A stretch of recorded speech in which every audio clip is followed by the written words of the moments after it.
Bueno, muy buenas tardes, bienvenidos a esta anteúltima charla, por ahora, del 2026, del ciclo Historias de la Mar del Plata Soñada, Los Hacedores, Memoria de los Barrios, que en esta oportunidad va a tratar sobre la gran ilusión Bosque Alegre. Eduardo Longhi, el doctor Eduardo Longhi, que para nosotros es un gusto enorme porque Eduardo formó parte desde el principio de todos los tiempos de esta asociación, de nuestra asociación, y ha sido una persona de mucho tratamiento de la historia en muchas oportunidades con charlas que han sido siempre memorables, ¿no? El Bristol Hotel, el chalecito marplatense, bueno, y ahora con un tema bastante separado de todo eso, que es el Bosque Alegre. Así que para nosotros es un placer enorme también que haya venido su señora, que está por ahí, tantos años que nos conocemos, y bueno, agradecerle mucho que nos acompañe en esta oportunidad. Y como una cosa bastante novedosa, esta charla no va a tener fotos, porque Eduardo es un docente que se ha apoyado siempre en su conocimiento y en un encantamiento muy particular de la audiencia, así que va a ser una charla diferente y realmente muy, muy importante. Y bueno, contarles que el doctor es abogado y además es docente de la universidad, ahora estás en la Atlántida, ¿no?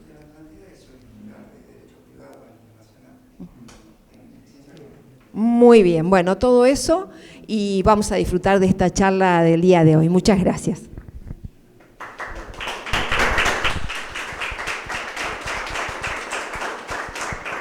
Bueno, no veía la hora de empezar, aunque les confieso que hace añares que vengo a dar charlas acá al archivo y todo este ambiente, a pesar de todo, todavía me cohíbe un poco.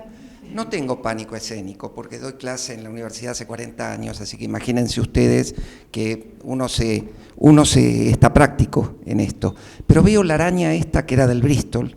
Esta araña fue del Bristol, no de los salones, era de algún ambiente, pero bueno, veo las fotos, lo veo a Peralta Ramos, a la señora ahí, de los cuales tantas veces hemos hablado, y bueno, es como un poco que a uno le da la obligación o tiene la obligación de hacer las cosas bien, ¿no? Es como que viene a dar examen, pero no es así. Ustedes son mis amigos, los recibo con mucho cariño, les agradezco que estén presentes y vamos a dar comienzo a esta charla. El Bosque Alegre es un tema que desafía, porque ya los que son de Mar del Plata que estén acá presentes, en esta charla viene mucha gente que es de Mar del Plata y mucha gente que es de Buenos Aires, que está circunstancialmente en la ciudad y aman la historia de Mar del Plata y vienen a conocer. Los que son de Mar del Plata saben que el Bosque Alegre es una rara avis, es una cosa distinta, es algo raro, algo que sucedió en la historia de Mar del Plata, que no se volvió a repetir tal como fue y que en muchas ocasiones se habló de un fracaso, ¿no? Fracaso, qué palabra fea, ¿no? Qué palabra fea para algo tan bonito como es el Bosque Alegre y tan bonito como se proyectó que sea. Bueno, de eso vamos a hablar. La historia de Mar del Plata y la del Bosque Alegre está vinculada a la historia de esta nación tan controvertida, tan difícil, tan con idas y vueltas, y justamente el Bosque Alegre formó parte de eso. Y su drama, si existió, tuvo que ver con eso, y es lo que vamos a explicar. Vamos a volver un poco atrás. Hoy es 24 de febrero de 1926. Yo estoy en mi casa, ahí en Barrio Norte, mirando por la ventana de vidrio repartido, en un hermoso palacio francés. Todo es perfecto, hasta los angelitos del techo del comedor, pintados de color pastel, hasta ellos sonríen. Todo está bárbaro. Por desgracia tuve que volver de Córdoba y este año no fui a Mar del Plata. Tuve que volver de Córdoba medio contrariado, porque en Córdoba tenemos un palacio hermoso, pero no es tan palacio, es como un castillo. Y a mí me hubiera gustado que eso sea más al estilo de Bustillo, ese muchacho que está haciendo obras muy lindas, inclusive hizo obras en Mar del Plata. Me gusta más el estilo de Bustillo, no esos palacios así con almenas o castillos con almenas y cosas raras. Ahí estoy. Estoy tranquilo. Sí, muy tranquilo, porque gracias a Dios en la presidencia está Marcelo T. de Alvear. Marcelo T., como le decimos nosotros, ¿no? Que no es la calle, la calle que ahora, hoy, en el 2026, es Marcelo T. de Alvear. Marcelo T. el presidente, el que asumió el 12 de octubre de 1922, y nos dio tranquilidad a todos, porque si bien es radical, digámoslo bajito, si bien es radical, es de los nuestros, pertenece a nuestra sociedad, y es un buen muchacho. La mujer, bueno, Regina Pacini, no hablemos mucho, pero ya está en esto, ¿eh? Así que admitamos a ellos dos como parte de lo nuestro. Igual, no sé si estoy muy conforme, porque el Tata decía siempre que nos tuvimos que volver de Córdoba porque el Tata no andaba bien del corazón, y nos llamaron. Pero el Tata decía siempre que en este país hacen falta generales, como los que había antes, algún general portentoso, como a un estilo de ese señor, ese Mussolini, el que apareció en Italia, más o menos contemporáneo a Alvear en el año 22, necesitamos algo así. Porque acá hay que poner mano dura y fuerza. Y dije Mar del Plata, qué ganas de haber ido a Mar del Plata esta temporada. Tenemos un chalecito divino allá, divino. Por supuesto no tiene nada que ver con el palacio que tenemos acá en Buenos Aires, pero es un chalecito divino. Tiene unos techos, unos adornos, una crestería de zinc fabulosa y un parque de varios lotes, un cuarto de manzana. La pasamos muy bien. Bueno, hasta ahí vamos bien, pero ¿qué pasa? Pasaron los años, y un día llegó 1929.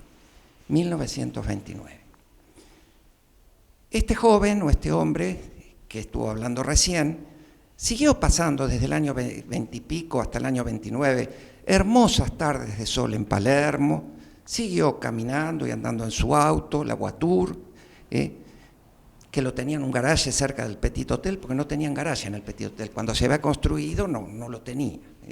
Entonces lo tenían a 2 o 3 cuadras ahí. La pasaban muy bien, porque los campos del Tata producían mucho, se exportaba mucho. La situación económica de ellos era maravillosa. ¿Y qué pasaba? No pasaba nada. La situación social en general era más o menos estable, el país iba progresando, pero quizás había algo que no estaba pasando como debía pasar. Las cosas no se estaban haciendo como se tenían que hacer. Pero hasta ese momento no sucedía nada. Siempre recordaba esa caja vinculada a Mar del Plata, esa caja que tenía guardada por ahí en un secretaire francés, una caja de nácar, revestida en nácar. ¿Y qué tenía dentro de la caja de nácar? Unas chapitas que me había regalado el Tata, que si le llega a pasar algo las voy a guardar como un tesoro para toda la vida. Unas chapitas que tenían la marca de la estancia, y el Tata siempre me decía, ¿sabés lo que son esas chapitas? Con esas chapitas le pagábamos a los trabajadores, a los obreros del campo, a los peones. Cuando llegaba fin de mes o la quincena, le dábamos chapitas y después ellos con esas chapitas podían ir a comprar al almacén de ramos generales que nosotros habíamos construido para ellos. Por ahí les salía un poco más caro, pero ahí tenían todo, no necesitaban salir de la estancia. ¿Qué más querían si tenían todo en la vida? ¿Qué les parece? Eso me lo contaba el Tata, qué bárbaro, ¿no? Bueno, pero bueno, las cosas cambian. Y un día, un martes negro, en 1929, en Estados Unidos, se produce una crisis terrible. Estados Unidos vivía en una burbuja, en la cual la valorización de las acciones era terrible, había superproducción y otra serie de problemas económicos que yo no soy licenciado en economía y que no puedo explicar en detalle ni tampoco cuadra en este momento. Y lamentablemente las cosas cambiaron, y cambiaron para todos. Esa crisis del 29 explotó aquí en la Argentina, y ese mundo ideal de este joven que recién les estaba contando cómo era su vida, se terminó abruptamente. Y si no se terminó abruptamente, fue muriendo lentamente durante una década hasta los años 40. Ese Estados Unidos que vivía los estertores del Charleston, también en el año 29 tuvo la crisis más importante de su historia, que se trasladó al orden mundial. La Argentina era un país que dependía del extranjero, dependía de las exportaciones, era un país agroexportador. A los gobiernos, cuando tuvieron que hacer una modificación de eso, que les podría haber interesado, no les interesó. Y no les interesó porque el país sobrevivía y hasta crecía con el modelo agroexportador, pero era dependiente del extranjero. Y cuando se produjo la crisis del 30, terminó siendo una verdadera catástrofe para todos. Sumió al país en una crisis económica terrible y en un desempleo espantoso. Comenzaron las villas de emergencia, comenzaron los problemas. Y finalmente el gobierno de Irigoyen, con esa excusa cayó y asumió ese general que estaban buscando, que era el general José Félix Uriburu. Así que hasta ahí llega la historia. ¿Y Mar del Plata? ¿Qué tiene que ver todo esto con Mar del Plata? Usted me preguntará, ¿Mar del Plata qué tiene que ver con todo lo que estoy contando? Tiene muchísimo que ver, porque Mar del Plata tuvo un extraordinario crecimiento, producto del aluvión de capital que llegó con todas estas familias que construyeron, compraron, hicieron hasta los años 30, y donde se hicieron chalés, construcciones fabulosas, obras fabulosas como la Rambla, el Club Mar del Plata, el Bristol Hotel, etcétera, etcétera, que es lo que nosotros tenemos. Y hubo un quiebre en el año 30, hubo un quiebre terrible. ¿Qué pasó en el año 30? Este maravilloso joven que estaba en Buenos Aires, en Barrio Norte, que ya había crecido un poco, en vez de tener 35 años ya tenía 40 y pico, y era grande, porque habían pasado unos cuantos años, supónganse en el año 35, así, se encontraba que los padres habían fallecido, el tata se murió del corazón finalmente, pobre, no les había avisado, se murió. Murió la madre también. ¿Y qué pasó? ¿Quién mantenía las estancias? Si ya no había exportación, la exportación se redujo al mínimo, porque los países ricos no podían importar. Se tuvo que hacer el pacto Roca-Russellman, que era terrible, para poder venderle algo a Inglaterra. Fue un tema bastante delicado. No se puede mantener la estancia. ¿Cómo mantenemos el castillo? El castillo nuestro tenía 50 habitaciones, 50. Y teníamos como 50 personas que nos atendían, porque teníamos que tener un chofer, un valet, alguien que nos vista, el que haga la comida, la planchadora, la gente que limpiaba, el parquero.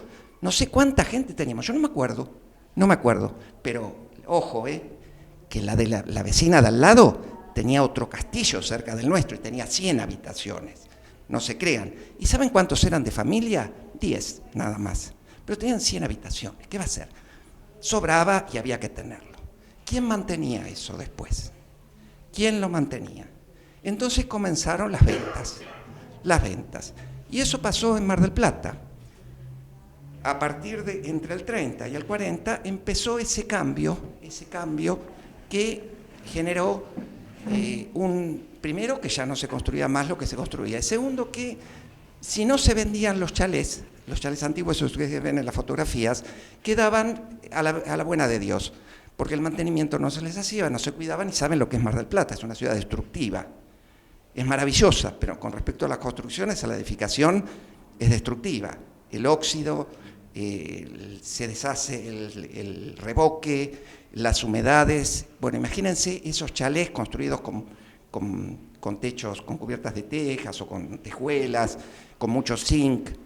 Tenían muchas humedades, muchos problemas, humedades de cimiento, y habían envejecido. Eso se había construido en 1910, 1920, a todo lujo, pero ya en los años 40 ya habían envejecido. Por el otro lado hay otra circunstancia.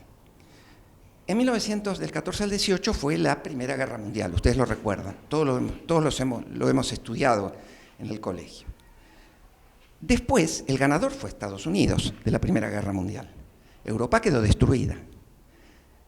La gente estaba descontenta, absolutamente descontenta con los gobernantes que habían perdido la guerra, y con los que habían ganado también, con los países que habían ganado también, porque habían sumido a Europa en la pobreza. Y surgieron ciertos señores, como Mussolini primero, porque siempre se confunde, siempre piensan que Hitler fue el primero. No, Hitler no fue el primero. No se los voy a decir a ustedes porque tienen una edad como para saberlo, pero cuando yo les digo a mis alumnos, se piensan que Hitler apareció primero. No, el que apareció primero fue Mussolini, año 1922, cuando asumió Marcelo T., en esa época. Y Mussolini estaba en contra de la democracia, impuso el fascismo. Esa era la moda, se puso de moda en todo el mundo. Y el señor Uriburu, que fue presidente de la Nación de facto en 1930, también era fascista, porque el fascismo estaba de moda en esa época.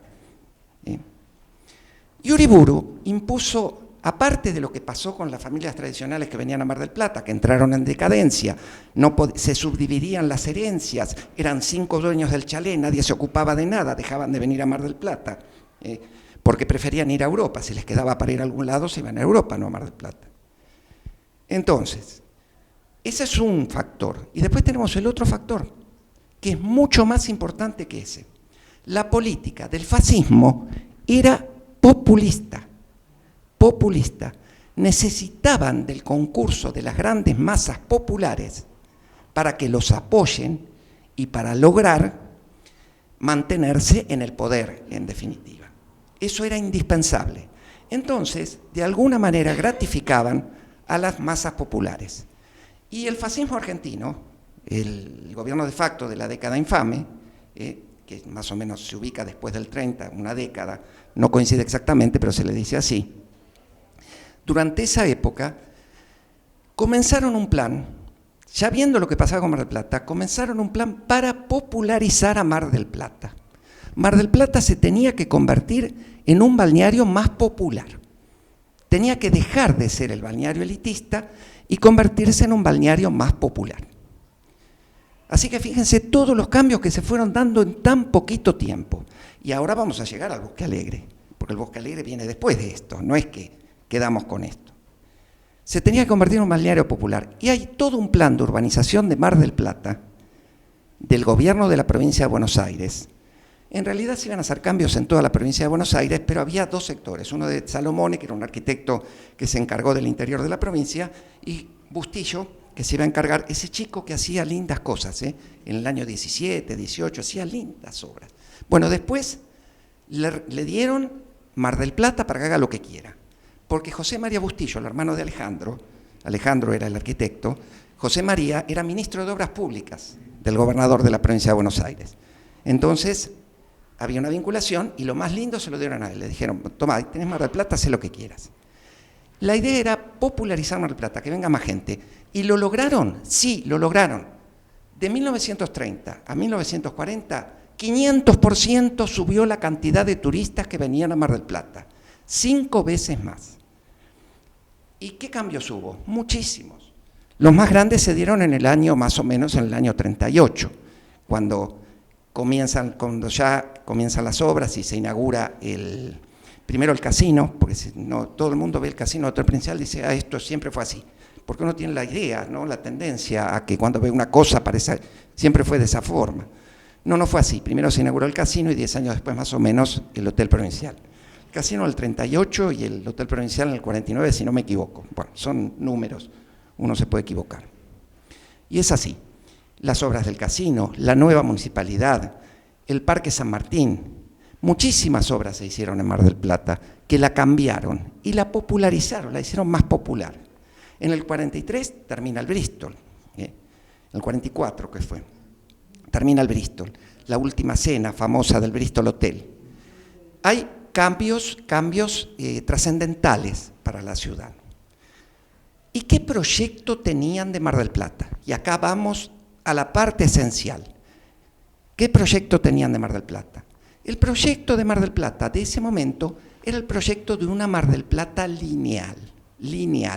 ¿Qué significa una Mar del Plata lineal? Una Mar del Plata que se iba a desarrollar, estaba el centro, que no era tan grande Mar del Plata como ahora, tenía muy poca población y tampoco tanta extensión. Pero lo que quería la provincia es que se desarrolle a lo largo de la costa. Fíjense ustedes que el Camino de Miramar es del año 37-38 también, y la Ruta 2, que fue emblemática para todo esto, se inauguró el día 5 de octubre de 1938. O sea, fíjense los cambios que hizo este gobierno. Este no fue Perón. Perón asume en el 46 y estamos hablando del año 38. Fíjense ustedes la confusión mental que tienen tantos que mezclan todas las épocas de la historia de Mar del Plata y de la historia del país atribuyendo la popularidad de Mar del Plata a Perón. No es así. Después hubo mayor popularidad, hubo más gente, porque acuérdense ustedes que cuando asume Perón, poco tiempo después se cuadruplicaron los ingresos, los sueldos se cuadruplicaron en algunos casos. Sí, yo ganaba 1.000 y ahora gano 4.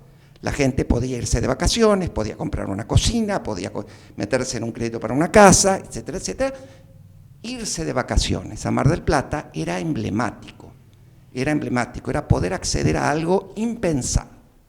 Bueno, entonces, volvamos al gobierno conservador, volvamos al año 38, la Ruta 2 se inaugura. Ruta 2 para llegar a Mar del Plata. Y después, una vez que llegaste a Mar del Plata, todo el corredor costero, la famosa Mar del Plata lineal. Bien, eso era fantástico, y dio lugar a muchas cosas. Y ahora vamos a hacer un paréntesis. Y me voy a acordar de un señor y me voy a acordar de una fecha. En el año 1996, una tarde de febrero, el 19 de febrero, yo estaba en mi casa y tenía un regata rojo en aquel entonces. Mi señora estaría en el colegio porque ella entraba antes de que empezaran las clases, a hacer actividades, está ahí sentada. Agarré el regata y me fui para Santa Clara del Mar, porque quería conocer al fundador de Santa Clara, que con colaboración con su hermano, ¿no?, que era don Antonio Orensanz. Don Antonio Orensanz, un hombre de carácter, un hombre de empeño, de buena fe, una extraordinaria persona que hizo obras en Mar del Plata, cantidades de emprendimientos en esta ciudad. No más mencionar la Compañía General de Tierras, muchos la habrán escuchado nombrar, es importante. Bueno, agarré el auto y me fui para Santa Clara, y cuando llegué a Santa Clara pregunté dónde estaba la casa de Orensanz, porque yo no sabía si estaba, si no estaba, podía estar en Buenos Aires, podía estar en otro lado. Dije, voy a ir y que sea lo que Dios quiera. Me dijeron, vive, no sé si estará, me dijeron, vive en una casa por la costa, es así, así, así. Fui, toqué el timbre y me atendieron y me dijeron, ¿usted quién es? Yo le digo, mire, yo soy Eduardo Longhi, soy el nieto de Dante Longhi, porque resulta que mi abuelo había participado en un emprendimiento que se llamó Club de Equitación Mar del Plata, que tenía que ver con el Bosque Alegre, había sido protesorero, junto con otra sarta de gente que si se las menciono no lo van a poder creer, porque después voy a mencionar los apellidos, porque parece que se hubieran juntado todos, que pertenecían a la historia social de Mar del Plata, pero era como las perlas de un collar, ¿no? Estaban todos ahí. Después les voy a leer los apellidos. Y yo también quería saber qué había pasado, porque ese club no existía más, familiarmente no tenía ninguna referencia, y quería hablar con don Antonio, que era el que había tenido que ver con eso. Bueno, así que le dije que era nieto de Dante Longhi, me hicieron pasar y hablé con don Antonio Orensanz. Y hablamos de todo un poco. Hablamos del Club de Equitación Mar del Plata, hablamos del Bosque Alegre, y también hablamos de qué pasó con el Bosque Alegre en aquel entonces. Ustedes me ven a mí, yo parece que tuviera determinada edad, pero tengo como 95 años, créanme. La verdad es que no soy tan joven.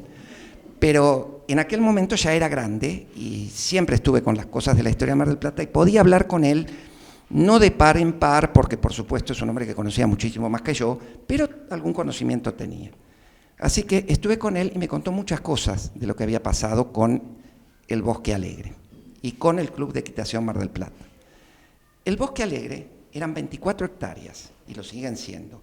Y el Club de Equitación Mar del Plata estaba más hacia el oeste de Reforma Universitaria y tenía una superficie parecida. Era un club de equitación para hacer polo, etcétera, etcétera, muy paquete, que se inauguró en el año 44, contemporáneo al barrio Bosque Alegre. Tenía una clubhouse, tenía canchas y tenía boxes también para poder poner los caballos. Se hicieron torneos importantes, tuvo mucha trascendencia, pero duró muy poco y ya vamos a ver por qué, aproximadamente unos 5 años.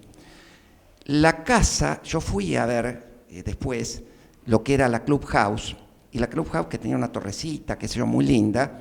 La clubhouse era una petrolera que tenía la sede ahí, y no pude entrar para conocerla, pero la vi de afuera, y era interesante. Y todos los que lo conocieron, que eran muy pocos los que estaban, que todavía lo habían conocido, pues estuvo muy poquito tiempo, me dijeron que era muy bonita, que era un lugar muy lindo, muy exclusivo. Y eso es lo que me dijo don Antonio. Era un hombre mayor ya en ese entonces.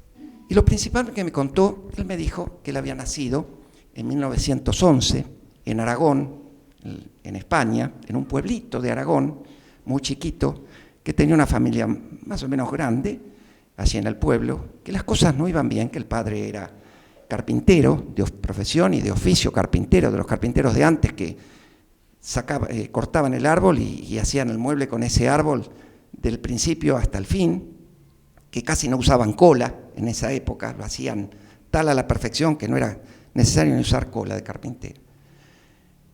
Y que vinieron a la Argentina, si mal no recuerdo, en 1918, y que ya en 1920 habían venido a Mar del Plata. Don Antonio Orensanz y su hermano, José María Orensanz, fueron emprendedores, esas personas que no pueden estar quietas, que todo el tiempo están haciendo cosas. Ellos dentro del rumbo de la carpintería. Ellos vivieron en el barrio nuestro, en el barrio de Los Longhi, ahí en Rioja y Castelli tenían la casa, pero muy tempranamente. Después se mudaron para el lado del oeste y después se mudaron para el lado de Salta y Alberti. Ahí tenían un chalet, tenían casas muy lindas. Tenían el comercio por independencia, eran carpinteros, pero en un momento dado, dos señores, el señor Nájel y el señor Buffoni, otros dos integrantes de la historia social de Mar del Plata, Nájel conocido porque era el dueño de la manzana, el predecesor en dueño de la manzana Navarro, la que está enfrente de la universidad. Él tenía su casa ahí y aparte era capitán del club náutico, una persona prestigiosa. Y ellos, en un momento dado, en esa Mar del Plata pujante, lineal, tuvieron la idea de comprar unas tierras que estaban en venta, que pertenecían a una Subiaurre y a un Manetti, las tierras eran de Subiaurre y Manetti, que eran esas famosas 24 hectáreas del Bosque Alegre, para hacer un emprendimiento. Lo que llama la atención de esto es que Buffoni y Nájel no hayan elegido de movida para hacer ese emprendimiento tierra cerca de la costa. Ahora, en todas las promociones del Bosque Alegre se dice que a pasos de la costa y del centro se va a encontrar el Bosque Alegre, con estas características, esto, lo otro y lo otro. ¿Y qué iba a ser? Bosque Alegre iba a ser, ¿saben qué? El Palermo bonaerense. Fíjense ustedes hasta qué punto llegaba el arrojo de Nájel y de Buffoni. Sin embargo, compraron esas tierras. Yo, ¿por qué presumo que compraron esas tierras? Capaz que las consiguieron que estaban a muy buen precio, las compraron, vieron la ubicación del arroyo del Tigre como para hacer la canalización y para hacer el lago que tenían proyectado y lo que querían hacer, capaz que vieron que las condiciones se daban. Pero no han visto, evidentemente, que Mar del Plata tiene avenidas, y la avenida Cincuentenario, y que las avenidas de Mar del Plata no unen, dividen. Siempre fue así. Son más divisiones que unión de la ciudad. Y la avenida Cincuentenario es una avenida que, recordando a Cova, ¿no?, a don Roberto, una avenida muy particular. Cincuentenario, digo, mi papá decía Cincuentenario, Juan B. Justo, disculpen, pero para los marplatenses va a seguir siendo siempre Cincuentenario. Papá decía doblo por Cincuentenario, voy por Cincuentenario, así. Así que bueno, entonces les decía, es una avenida que divide, y del otro lado no es lo mismo que de este. Ya de este es una cosa, imagínense lo que es del otro, eso no lo tuvieron en cuenta. Aparte, no estaba cerca del centro. Por más buena voluntad que hubiesen tenido en ese momento, el barrio no estaba cerca del centro, y menos aún, como decían ellos, a minutos de Playa Grande. Se los puedo leer de los folletos promocionales.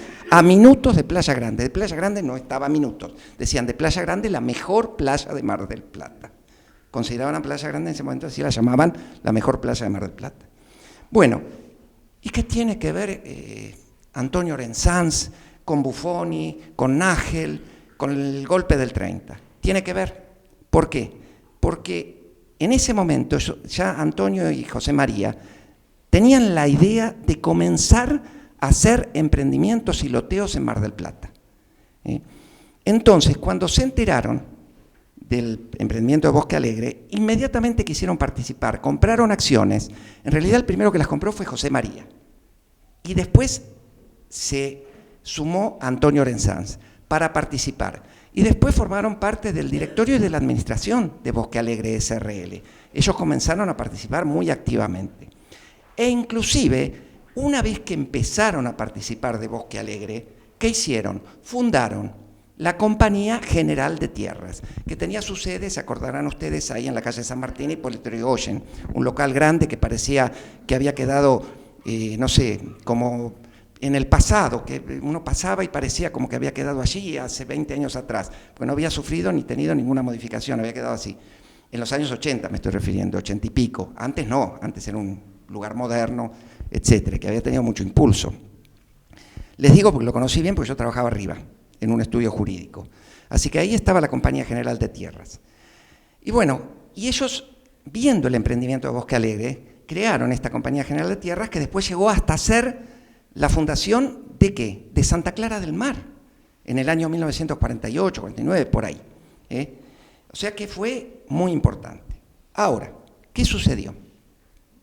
Ellos gastaron muchísimo dinero en el Bosque Alegre, muchísimo, porque trajeron una empresa de Buenos Aires para hacer la canalización y para hacer el pozo, para hacer el lago, que tendría aproximadamente unos 400 metros cuadrados, una cosa así, podría haber sido.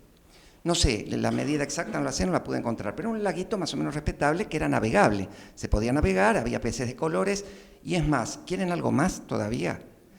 De lo que ellos pensaban, querían sembrar pejerreyes, para que se puedan pescar pejerreyes en el lago.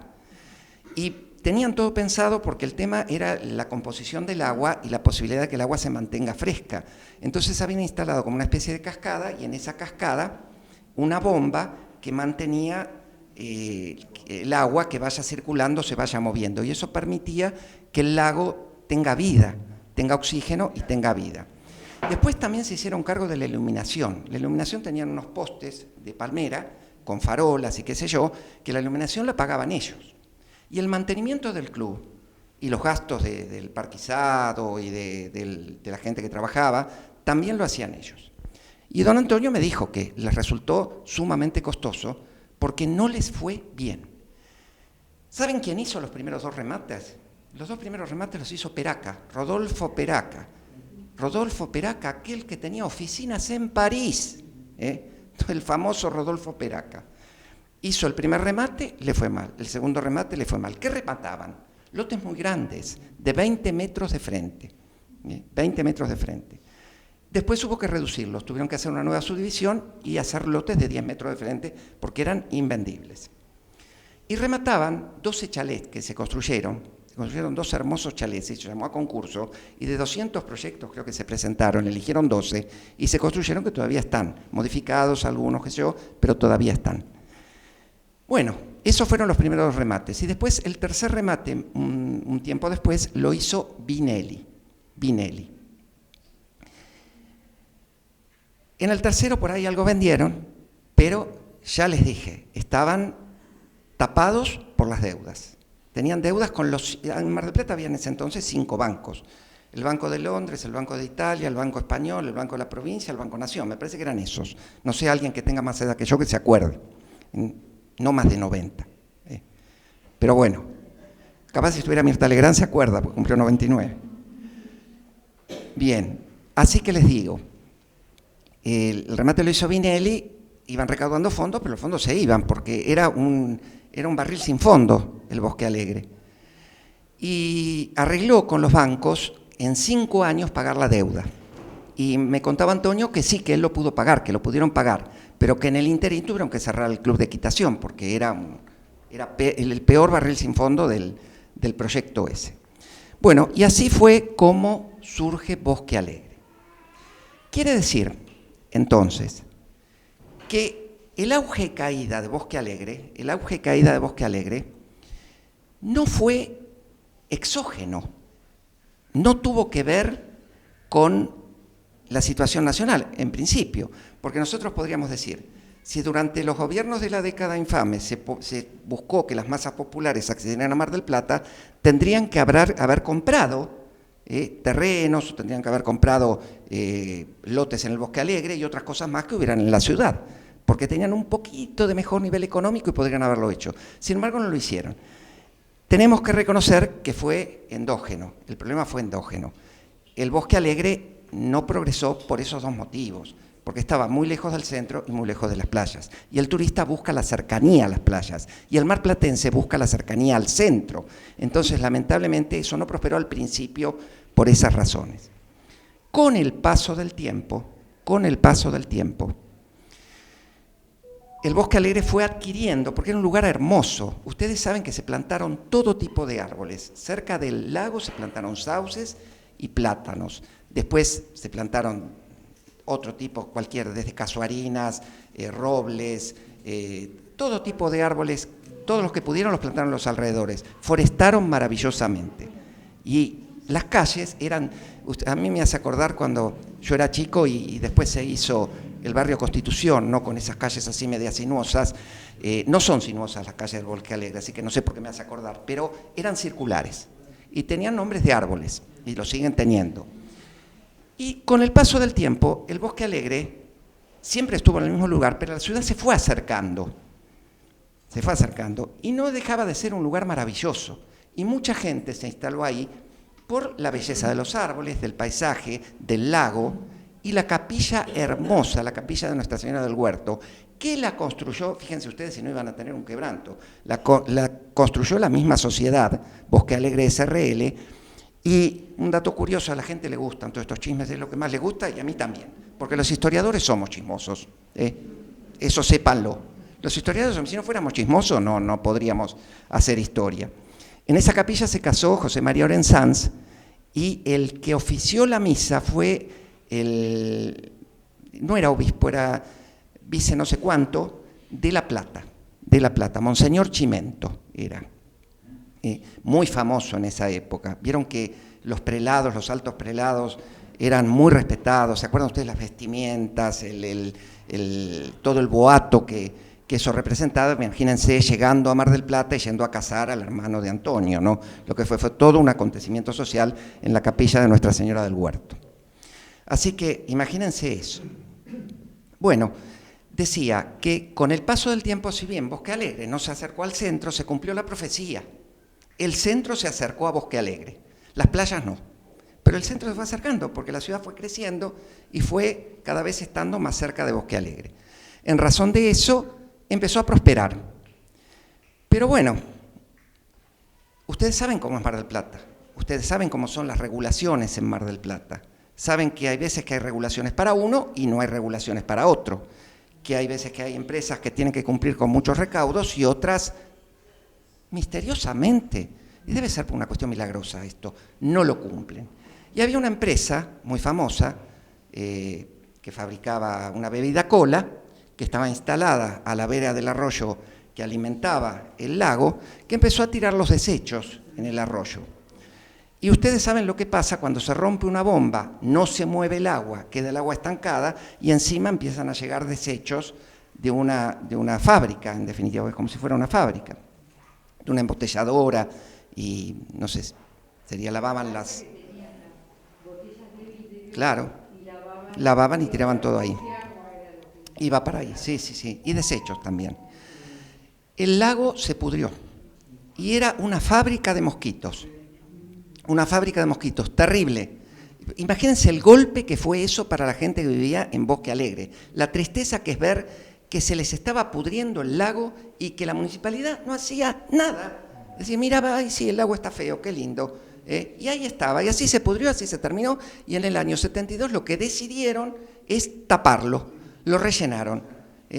Antes, unas circunstancias macabras, ¿no? Porque imagínense un lago podrido y lleno de mosquitos, los autos que robaban o que desarmaban los tiraban en el lago, gente de mal vivir en los alrededores, cualquier cosa, porque cuando un lugar que es bonito, de un lugar que es lindo, una plaza, por ejemplo, donde la gente va, se sienta, toma mate, lleva a los chicos, se convierte en un lugar sombrío, porque no hay pasto, porque no hay mobiliario urbano, porque no hay luces, porque no hay árboles, empieza a ir gente de mal vivir, se llenan. Que les anticipo que es lo que está pasando en muchas plazas de acá de Mar del Plata, les anticipo. frente a todo el mundo y sin que el municipio haga absolutamente nada. Digo Plaza Arroyo, lo estoy diciendo acá con la cámara enfrente. Y que me vengan a decir algo. Es una vergüenza. Eso mismo pasó con el Bosque Alegre y con el lago. Y finalmente terminó cubierto y se llama ahora la Plaza del Lago. Es una lástima porque en muchos casos había puentecitos de piedra con barandas de palmera, de tronco de palmera, qué sé yo, muy bonitos, que quedaron sepultados, queda la parte de arriba, nada más algunos se ven, quedaron sepultados por eso, porque ya no hay más nada. Bien. ¿Y qué pasó con Orensanz? Ahí quedó Bosque Alegre, lo dejamos ahí por ahora. Ahí quedó Bosque Alegre. ¿Y qué pasó con José María Orensanz y con Antonio Orensanz? Bueno, yo con José María no sé qué pasó después. Él estuvo en el tema de Santa Clara, en los proyectos de Barranca de los Lobos, de Santa Elena, de todo lo que hizo la Compañía General de Tierras, con el hermano. Y él se ocupaba de la parte social, José María. Yo sé que don Antonio siguió, después que yo lo conocí en el año 96, siguió y creo que falleció, debe haber sido repentinamente, ¿no? O quizás estaba enfermo, pero no lo estaba tanto, porque había ido al aniversario, había ido a la fiesta que se había hecho para el aniversario de Santa Clara, que yo lo había visto en el diario, o sea, un comentario hicieron por la tele, y poquito después murió, creo que fue en el año 2001 o 2002, poco después del aniversario de Santa Clara. Un hombre muy delgado, estaba con su bastón, no sé si caminaba o no caminaba, porque lo que yo ya les digo, lo recuerdo cuando yo lo vi, estaba sentado, no se levantó, estaba sentado, charló conmigo, yo me levanté, lo saludé y después me fui. Quizás él caminaba y estaba, pero en ese momento estuvimos charlando, había una mesa. Y después no sé, tampoco, porque las últimas fotos que vi de él también estaba sentado, con un bastón. Supongo que caminaría, aunque sea poco. Pero eso fue el final de su vida. Como un hombre recordado y querido, muy querido, un vecino de Santa Clara querido fue. ¿Pero qué hizo después? Bueno, ellos estaban entusiasmadísimos con los emprendimientos a lo largo de la costa. Hicieron muchos emprendimientos, muchos loteos, y esos loteos tienen que ver con la crisis del 30. Y volvemos al principio de la charla. Este joven que les contó cómo vivía al principio de la charla tenía una estancia acá también, en la costa, una estancia que no podían mantener. Y que la tenía entre los 10 hermanos que eran. ¿Qué van a hacer 10 hermanos administrando una estancia? Entonces empezaron a hacer ¿qué? A lotear. Empezaron a lotear. Algunos empezaron a lotear tempranamente y otros tarde, en los años 50, en los años 40 empezaron a lotear. Así que en esa época. ¿Y qué hacían? Vendían fracciones que estaban sobre la costa para hacer emprendimientos.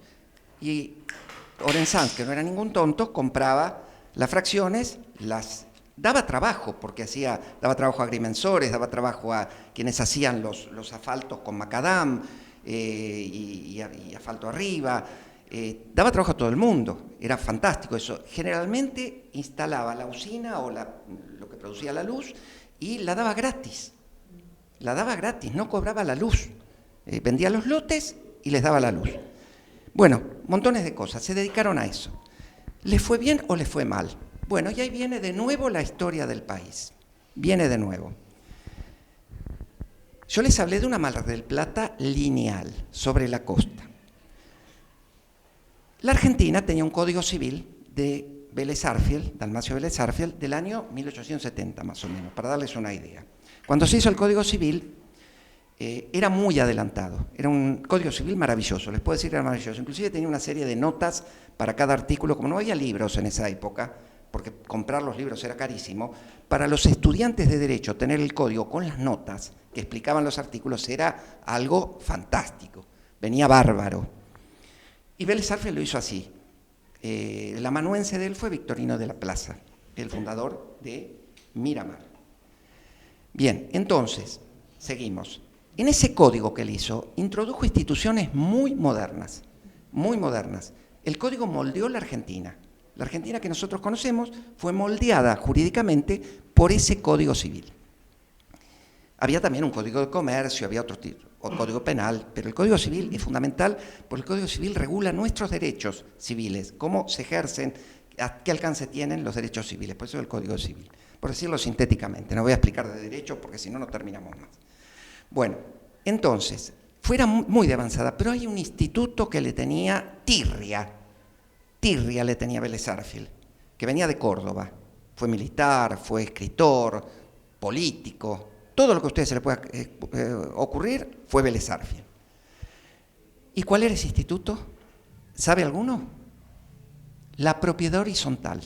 Odiaba la propiedad horizontal.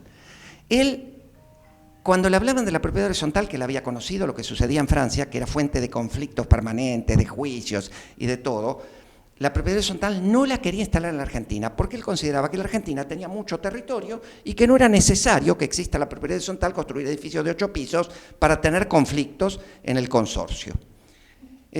Porque en Francia ya existía, en muchos otros países del mundo ya existía la propiedad horizontal. Y él no compartía. Bueno, lo que pasa es que también hay que ver cómo eran los edificios en Francia, que tenían muy pocas comodidades, algunos. No estoy hablando del centro de París y lo que hizo Haussmann. Estoy hablando de lugares donde había edificios más o menos, y eran propiedad horizontal y eran complejos. Y en otros lugares también. Edificios altos existieron siempre. Aunque no lo muestran, porque lo que muestran siempre, lamentablemente, cada vez que hablan de los romanos, ahí tenés el Coliseo, acá tenés el Arco de Triunfo, y el Palacio de Nerón estaba acá. Eso es lo que, mucha explicación no dan. Pero en Italia, en Roma y en otros lugares, había edificios de hasta 4, 5 y 6 pisos. Creo que se llamaban insulae. No sé si el arquitecto se acuerda, y si alguien... Si alguno que es arquitecto me lo puede referenciar, pero creo que se llaman así. Eran edificios con comodidad para vivir las familias, pero no tenían baños, las cocinas eran precarias, etcétera, etcétera, pero eran edificios altos. Imagínense ustedes en el siglo XIX, 1800 y pico, la fecha en que vivía Vélez Sarsfield, existían perfectamente, pero él eso acá no lo quería. ¿Qué pasó? Se hicieron necesarios, porque se empezó a construir en alto en la Argentina desde muy temprano, y mucha gente vivía en esos edificios que se había construido en alto, y no vivían bajo el régimen de propiedad horizontal, pero vivían como si fueran un condominio, una especie de condominio. Y eso no era bueno. Los legisladores pensaron que era mejor regularizar, que sea propiedad horizontal y se termina el problema. Es decir, en vez de ser, ¿cómo les puedo explicar? Les quiero explicar claramente. Había un edificio de 6 pisos donde vivían 6 familias. Ninguno era dueño del piso. Eran condóminos de toda la propiedad. O sea, tenían un sexto de esa propiedad. Pero no eran dueños del piso que donde ellos vivían, hacían modificaciones. Tenían un sexto. Eran condóminos. Y como todos condóminos, imagínense los problemas que eso generaba. Y en el año 1948 se dicta la ley 13.512 de propiedad horizontal. Y bueno, y con esto vamos terminando. Ustedes se imaginan cuál es el final. La ley de propiedad horizontal sepultó literalmente a la Mar del Plata lineal. Ya estamos en el 48, en el 46 había asumido Perón, había subido el nivel de ingresos, la gente venía a Mar del Plata, y esa gente que venía a Mar del Plata, que ya no era 5 veces más que en el 30, ya era muchas veces más, esa gente que venía a Mar del Plata, que tenía un poder adquisitivo, prefería enormemente, pero de acá a la China, comprar un departamento en pleno centro que comprar un lote en Barranca de los Lobos. Y Antonio Aranzaz me dijo que fue un desastre, porque fracasaron todos los proyectos. Se lentificaron, pero ellos pudieron mantenerlos y siguieron vendiendo, pero se lentificaron al punto que no obtuvieron las ganancias que ellos pensaban obtener, porque las empresas constructoras, Daseo, Schechia, el griego que hizo... ¿cómo es? Demetrio Elíades, todas las empresas, había muchas, Veramendi, muchas empresas que se dedicaron a la construcción o a pintar o a hacer determinada parte de los edificios. Apenas salió la ley de propiedad horizontal, primero empresas de Buenos Aires y después estaba la volada, ahí fueron las empresas de Mar del Plata. comenzaron a construir en propiedad horizontal. Y todos estos emprendimientos no tuvieron, no quiero decir que fracasaron, es una palabra muy fea, pero todos estos emprendimientos no obtuvieron el resultado para el esfuerzo que habían hecho. Porque imagínense ustedes el esfuerzo que habían hecho en cada uno de estos emprendimientos para subdividir, promocionar, hacer los remates, el costo de los lotes, el costo original de esa tierra, ir a hacer emprendimientos lejos, porque ahora ustedes van a esos lugares y van por un camino muy lindo y están relativamente cerca de Mar del Plata con los vehículos que tenemos ahora. Pero antes, ir con un camión ahí no es lo mismo que ir con los camiones que tenemos ahora. Era más complejo, todo era más complejo, y ellos lo hacían, y lo hacían con una fe y con unas ganas de hacer crecer a Mar del Plata, a lo largo de la costa, que era la zona más linda y donde se lograban mejores cosas. Y bueno, no tuvieron los resultados que querían. Y así los edificios empiezan a caer, como imagínense una película que estuviéramos viendo, y caen los edificios encima de los chalés, encima de las cosas, los chalés quedan aplastados. Y pasó eso. El ansia destructiva de Mar del Plata no empezó con la ley de propiedad horizontal. No lo crean así. Hay lugares lotes del centro donde se edificó 5 veces. 5 veces se demolió. Y hasta llegar al edificio. Pero bueno, en esa época fue terrible. Y lamento decir que esa Mar del Plata que se soñaba, la Mar del Plata soñada, esta, la de las charlas, la Mar del Plata de los techos rojos, fue lentamente desapareciendo hasta lo que nosotros tenemos ahora. Digan que hay un factor muy importante que tiene mucho que ver con los marplatenses. Hay una tipología constructiva que se desarrolló a partir del 38, más o menos con cierta fluidez, una tipología constructiva que es el chalet californiano. Y se construyó tanto chalet californiano entre esa época y el 50, y después también con otras características, pero se siguió construyendo, que hay muchísimo. Y eso tiene que ver no con lo nacional, tiene que ver con local, porque a los marplatenses les gustaba el chalet californiano. ¿Y saben por qué les gustaba? Porque era el símbolo del ascenso social. El turco, el tano, que tenía el almacén en la esquina, en la casa Chorizo, o que había vivido en esa casa media reconstituida, que la había arreglado de a poco, ya tenía plata y se mandaba a hacer el chalet. Por ejemplo, el chalet donde yo vivo lo construyó Armando Espelanzón, que es un constructor muy famoso de La Perla. Se construyó en el año 40, se inauguró en febrero del 40, con todas las características. La madera barnizada, hachada, el revoque bolseado, la piedra Mar del Plata, la teja, esas características. Y eso era símbolo de estatus en ese momento. Si vos te podías hacer el chalet marplatense, te ibas a vivir ahí, donde tenías la escalerita de piedra, donde tenías la tranquera. ¿Se olvidaron ustedes de la tranquera? ¿Son marplatenses todos? ¿Quiénes son marplatenses acá? Bien, ¿se acuerdan de la tranquera? La tranquerita a la entrada del chalet. Ya no están más porque se pudrieron y la sacaron. Se ve que los nietos no se acuerdan más de eso. Pero la tranquera tenía un sistema para abrir por balancín, muy especial, muy bonito, porque todo era artístico.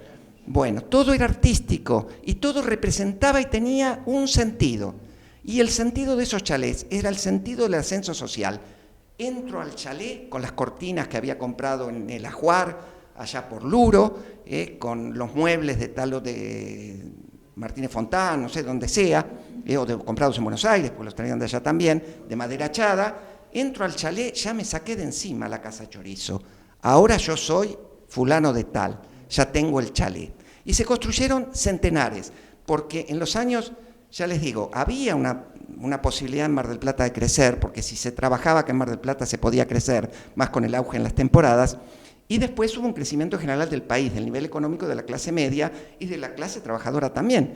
Entonces se construyeron cientos de chalés, algunos muy humildes y otros muy ostentosos, no los de los turistas, estoy hablando de los de la gente de acá de Mar del Plata, y otros muy ostentosos, pero todos chalés marplatenses. Entonces, nosotros heredamos, la generación mía y las que siguen, hemos heredado una cantidad tan inmensa de chalés, fruto de esa prosperidad de la época, de esa prosperidad, que todavía quedan y quedan cualquier cantidad. Lo que pasa es que en los años 90, cuando nosotros empezamos acá con la Comisión Asesora Honoraria en aquel entonces, y después bueno, fue la Asociación de Amigos, pero en principio empezamos con la Comisión Asesora Honoraria. Teníamos un deseo y unas ganas de influir en la política marplatense para que conserven la ciudad, para que dejen de demoler, para que se le dé un incentivo a la gente que tiene un chaleo, que tiene algo histórico, para que lo conserve y lo arregle. Fue terrible, nos movimos, hicimos todo lo que ustedes se puedan imaginar, todo. Se frenó un poco porque como en los principios de los 90 la situación económica había empezado a mejorar por la nivelación del dólar, en forma ciertamente ficticia, pero sucedió. Fue ficticio, después vimos las consecuencias, pero bueno, sucedió. Muchos matrimonios jóvenes accedían a hipotecas para poder comprar, y muchos compraron chalés y los arreglaron. Muchísimos matrimonios jóvenes. Pero lo hizo la gente, el privado hizo eso. La municipalidad no hizo absolutamente nada. Protegió patrimonialmente algunas grandes residencias, pero se olvidó del patrimonio popular. El patrimonio popular fue totalmente olvidado, totalmente olvidado. ¿Qué va a ser? Es así. Y ahora, bueno, el desencanto absoluto, porque de 10 años a esta parte, toda la zona de Güemes,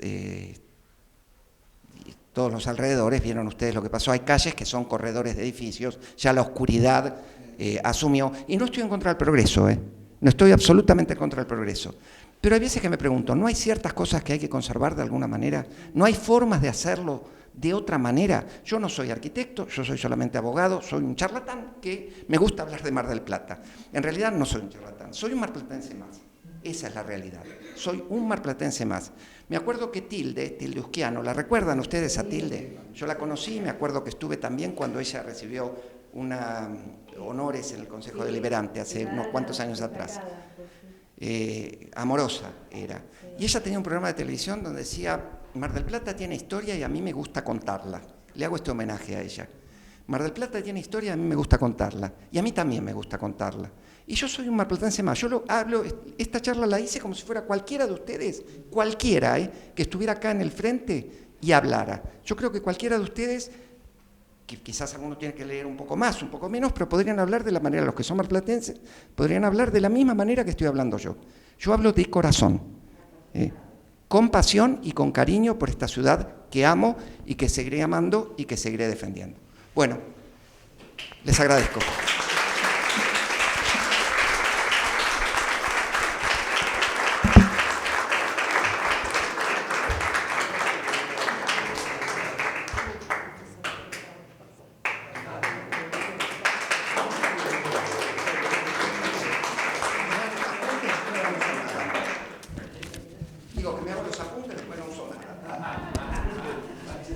Bueno, ha sido un gusto, se los adelanté, las charlas de Eduardo son espectaculares. La verdad que hemos tenido un verano con unas charlas que cada una nos deja pensando, nos mete en la modalidad del disertante. Bueno, yo quiero, Cristina, que hoy no dije tu nombre, Cristina es también parte uy, claro, yo le veía cara conocida. ¿Qué tal, Irma? Sí, no, ya sé, sí. Bueno, siempre las madres y la familia suelen venir cuando se da la charla. Y quiero mencionar muy especialmente a Cristina Larice, que es vecina de Bosque Alegre, y que ella ha escrito tanto sobre Bosque Alegre, y me dijo, viene del otro lado de Mar del Plata corriendo porque me dijo, yo tengo que estar, porque quiero escuchar. Bueno, es una familia de artistas que vive, que tienen el estudio. Bueno, muchísimas gracias por venir, muchísimas gracias. Es hermoso, y yo le contaba a Eduardo antes de comenzar la charla, que conocí Bosque Alegre en un par de reuniones que hicimos en tu casa, porque hay... Sí, esas hermosas reuniones literarias. Y bueno, no sé si querés... Yo voy a subir lo que vos me mandaste, que es la historia de ahora, pero me encantaría, con esa manera hermosa que tenés de contar las cosas, ¿qué sentís vos por ese barrio del que ahora conocemos el origen, no?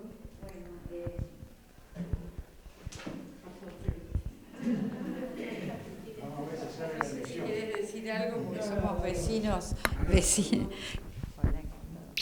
Vengo de la ronda literaria allá en La Perla. Bueno, yo soy nacida también en Mar del Plata, descendientes de italianos y libaneses. Mis abuelos tenían almacén en Jari Moreno, en la zona donde estaba la Sultana. Mi abuelo era Salvador Abraham y fueron fundadores, mis tíos Giorgi Abraham del Centro Social Libanés. Bueno, y de la parte italiana vino mi padre de turista y se quedó acá. Somos 4 hermanos, vivimos todos acá. Yo tengo 5 hijos que son todos marplatenses y 8 nietos que también son marplatenses. Cuando me casé con Guillermo, él venía de Buenos Aires y vivía allá en Monte, cerca de Serenil. Y siempre iba a pescar al laguito. Ya de joven estaba enamorado del barrio, y cuando decidimos comprar una propiedad a la Compañía General de Tierra, que estaba la señora Balsa e Iglesia, que eran vecinos los dueños o atendían ahí, ¿no? Claro, enfrente de mi casa, sí. De Iglesias, que era, sí. Compramos nuestro terreno allá con un hipotecario, el crédito hipotecario, hace 50 años, 52, mi hijo mayor tiene 55. Así que toda la vida ahí fui maestra en Nuestra Señora del Camino, que las tierras de la iglesia las había donado, ahora se me fue el nombre, un vecino de ahí que había comprado para que se hiciera la iglesia de Bosque Alegre. Y siempre escribí como maestra sobre el barrio, porque llevábamos a los alumnos a conocer. Hice un video que se llama Poema en Movimiento, la Plaza del Lago, y la plaza lleva el nombre de Plaza del Lago porque yo había escribí un poema que se llama Mi Barrio, que es el que está en el video, y la comisión directiva lo puso como ejemplo cuando pedimos cómo se podía llamar la plaza, el poema, y decidieron ponerle poema a Plaza del Lago. Y los chicos saben la historia, entonces cuando viene gente de otro barrio, los mismos chicos cuentan, no, acá había un lago, Zanoli venía a pescar cuando era chico. Claro, porque ellos vivían ahí por Juan B. Justo. También después se creó la cabaña en Aquelén con la familia Broers, que fue el papá de Lilian Broers, que era la esposa de Polo Román, de los chalchaleros, era el que mantenía la bomba de agua, ¿no? Así que hay muchos vecinos y muchas historias de mis alumnos que eran del barrio, y bueno, es un barrio encantador, mágico, y se contaminó casualmente cuando fui presidenta de la Sociedad de Fomento. Ahora estoy en la comisión junto con Luis María. Fui a protestar a la Coca-Cola. Fuimos con unos vecinos porque ellos habían contaminado el lago. Y bueno, dice, no, nosotros ahora no, porque ya no tenemos botellas de vidrio, no, ya no cerramos pero ya estaba hecho el daño. Y eso es lo que habla mi video, Poema en Movimiento, Plaza del Lago, lo pueden buscar en YouTube. Habla de que se fue contaminando la ciudad, nadie hacía nada. La Coca-Cola no se puso ahí porque, qué lindo lugar, porque ahí abajo estaba la veta de agua más fuerte, con más presión de todo Mar del Plata. Ellos se instalaron ahí, tenían el arroyo del Tigre, que venía de las últimas estribaciones del sistema de las sierras y entonces caía después a la Tapera, no sé cómo recorría hasta la... El Tigre pasa por la puerta de casa Entubado. Y engancha con donde estaba la universidad, que es un frigorífico, que había un lago ahí, con el curso del arroyo de la Chapa. Claro, la cuenca de la Chapa. Claro. Se va juntando, pasan 7 por la Plata, como 7 cursos de agua pasados. Y bueno, pertenecemos a la comisión directiva y los fomentistas. Yo cuando digo mi currículum, digo, bueno, soy ama de casa, madre, que soy escritora, madre, docente, pero soy fomentista, y los que somos fomentistas hacemos todo lo que podemos por el barrio, igual que él, de jóvenes. y la biblioteca, las mejoras, todo lo que se puede hacer. No sé si querés decir algo. No, deja de después. No, que tengo un problema, empiezo a hablar y soné. Bueno, lo que decía Cristina de todo el barrio, nosotros hay también un video que está en YouTube que se llama Bosque Alegre, mi barrio, donde tratamos en un momento dado con ella, bueno, con todo junto por UPAMI, nos hicieron hacer un video porque yo me encontraba, yo al bosque llegué cuando tenía 6 años, porque mi tío hicieron la compra de lo que decías vos, de cuando se subdividió para hacerla más chica, que se hicieron las calles rectas y todo eso que cambió el barrio. Entonces ahí en el 55, más o menos, aparecí yo, por ahí, que se empezó a edificar. Y hasta mis 11 años estuve por el barrio siempre, después me fui y volví en el 78 cuando compré.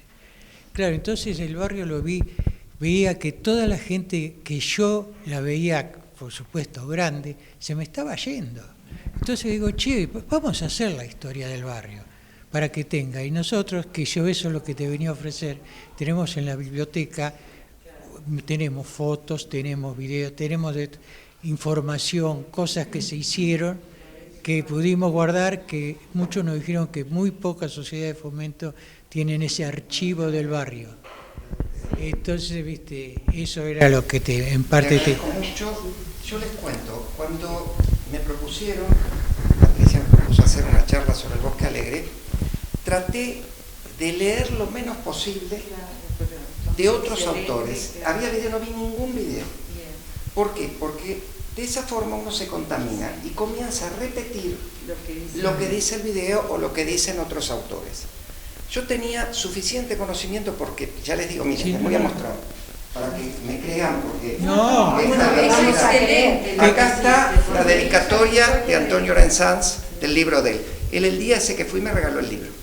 Me puso al doctor Eduardo Longhi, muy cordialmente, Santa Clara del Mar, 19 del 2 del 96. Todo lo que dijiste. Traté de ser original, porque creo que el archivo merece que uno no sea un mero repetidor o mostrador de fotos. Me cansé en la universidad de ver profesores que llegan a clase, ponen un PowerPoint y empiezan a leer lo que está en el PowerPoint. Y muestran una foto y lo que está en el PowerPoint. Uno no va a la universidad para leer un PowerPoint, va para explicarle a los alumnos cómo es cada cosa.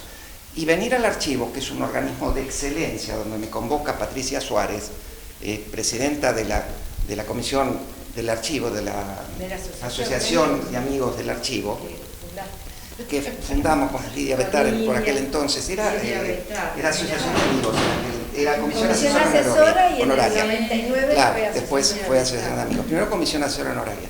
Creo que tiene que tener una calidad distinta. Tiene que tener, no solamente contar, acá estaba la puerta, acá estaba la ventana, con eso no hacemos nada. Hay que hablar de historia, y yo traté de hablar de historia y vincular el hecho histórico del Bosque Alegre con la historia platense y con la historia nacional, que es de dónde surgió. Las cosas no nacen por generación espontánea, ni terminan por generación espontánea, tienen un ciclo. Y creo, modestamente, hoy en día, que todos tenemos la responsabilidad de estudiar historia, de aprender y de ver los fenómenos en un contexto complejo, que es en donde están. La situación del país lo amerita. Tenemos que tener más conciencia social, tenemos que ver la historia, porque los pueblos que no conocen su historia, decía George Santayana, están condenados a repetirla. Y hay una cosa que no dije, que la quiero decir, quiero leer unos apellidos. Una sola cosa que dije, que por ahí alguno va a decir, dijo que le iba a decir, no lo dice, del Club de Equitación Mar del Plata. El Club de Equitación. Sí, le quiero leer porque es algo que no se puede creer. El presidente del Club de Equitación fue el coronel Teodolindo Linares. Ahora les voy a explicar quién era este señor Teodolindo Linares. Después, José Alfredo Martínez de Oz, vicepresidente, Rodolfo Peraca, Arturo Vegue, prosecretario Dante Longhi, tesorero Miguel Guillermo Nágel, protesorero Tomás Esteganini, vocales titulares escribano Adolfo Frisiani, Tomás Viñolo, Bordegaray, Orensanz, desde ya, De Lorenzi, Romanin, Frignano, y otros tantos más, ¿no? Thierry Belli, por supuesto, no podía faltar, y tantos otros. Fíjense quiénes integraban la comisión del Club de Equitación. Este señor, Teodolindo Linares, era militar. Era la época de los gobiernos militares, cuando lo mandaron a Mar del Plata. Y Mar del Plata necesitaba recursos. ¿Y saben qué se les ocurrió? ¿Qué se le ocurrió para recaudar? Le puso patente a las bicicletas de los obreros. Patente a la... ¿No les trae un recuerdo de algo ahora? ¿No? Algo, ¿no les hace un ruido en la cabeza? Se le ocurrió de ponerle patente a las bicicletas de los obreros. Se hizo un paro y una movilización que tuvo que sacarlo. Ese es el recuerdo que los marplatenses nosotros tenemos de este señor que mandaron no sé de dónde a Mar del Plata para ser comisionado, que es como intendente, y lo primero que se le ocurrió cuando necesitaba plata era ponerle una patente a las bicicletas de la gente que trabajaba. Bueno, nada más. Esto es todo.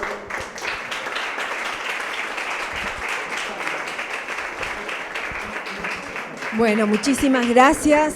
Ha sido un gusto y los esperamos el próximo martes en la última charla del ciclo, que es la charla del arquitecto Deschamps sobre el barrio de la Estación.